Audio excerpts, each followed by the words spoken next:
சமூக ஊடகங்கள்னால வாக்கு வங்கிகள்ல எந்த அளவுக்கு பெரிய மாற்றத்தை நம்ம இந்த வாட்டி எதிர்பார்க்கிறோம்? அதே மாதிரி மக்களோட கிரேஸ் இன்னைக்கு எக்கச்சக்கமான கிரேசியான விஷயங்களை தான் மக்கள் ஃபோக்கஸ் பண்றாங்க. கிட்டத்தட்ட பார்த்தீங்கன்னா 2009 2014 நடந்த எலெக்ஷன்ஸ் எல்லாம் பார்த்தீங்க அப்படின்னா, நேஷனல் எலெக்ஷன்ல பார்த்தீங்க அப்படின்னா இந்த ட்ரோல் கல்ச்சரே பார்த்தீங்கன்னா ஒரு மேஜர் பார்ட்டா கிரியேட் ஆச்சு. ஓகேங்களா? அது மூலமா நிறைய வாக்கு சதவீதமே மாறுச்சு. இதே மாதிரியான சூழ்நிலை தமிழ்நாட்டிலையும் வரதுக்கான வாய்ப்புகள் இருக்கா? இல்லை, இந்த டிஜிட்டல் எரா அப்படிங்கிறது ஒரு பெரிய பெரிய அட்வான்ஸ்மெண்ட் தான் இன்னைக்கு டெக்னாலஜியில்.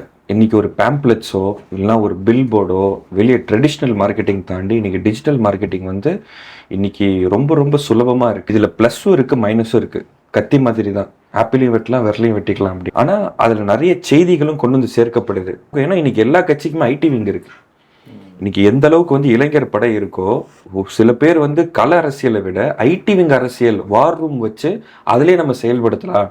பொதுவாக இன்னைக்கு ஆளுங்கட்சி நிறைய கல்வி சார்ந்து இந்த இந்த நான் முதல்வர் திட்டம், காலை சிற்றுண்டி திட்டம், அதே மாதிரி விடியல் பேருந்து, இது சார்ந்து இதெல்லாம் எதுக்கு நீங்க இலவசமா கொடுக்குறீங்க அப்படின்னு ஒரு பக்கம் பேசினாலும், ஆனா அதுல இருந்து கிடைக்கக்கூடிய பெனிஃபிட்ஸ் என்ன? உனக்கு அது தேவையில்லாம இருக்கலாம், ஆனா நிறைய பேருக்கு அது தேவைப்படுது. அன்றாடம் தேவைப்படக்கூடிய ஒரு ஆஸ்பெக்ட்ல இருந்து கிடைக்குதுங்கிற விஷயம் என்னதான் டிஜிட்டல் மார்க்கெட்டிங்ல ட்ரோல் பண்ணாலும், அதே மாதிரி அதுக்கு ஆப்போசிட்டாக அதனுடைய பெனிஃபிட்ஸையும் ரிலேட்டடாகவும் இன்னைக்கு விளம்பரங்கள் வருது, விழிப்புணர்வு சார்ந்த காணொலிகள் வெளிப்படுது.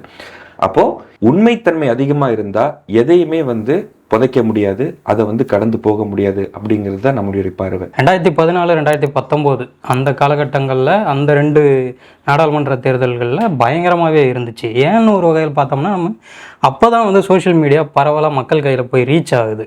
அப்படின்னும் போது அது மேலே நிறைய ஈர்ப்பு, அதில் வர்ற வீடியோ எல்லாத்தையும் மேக்ஸிமம் உண்மைன்னு நம்பக்கூடிய ஒரு மனநிலை தான் எல்லாருக்கும் மேக்ஸிமம் இருந்தது.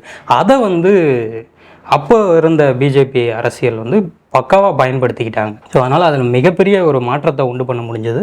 2019 வரைக்குமே அதை பிஜேபி கரெக்டாக யூஸ் பண்ணாங்க. அதுக்கப்புறம் எல்லா கட்சிகளும் அதை யூஸ் பண்ண ஆரம்பிச்சிட்டாங்க.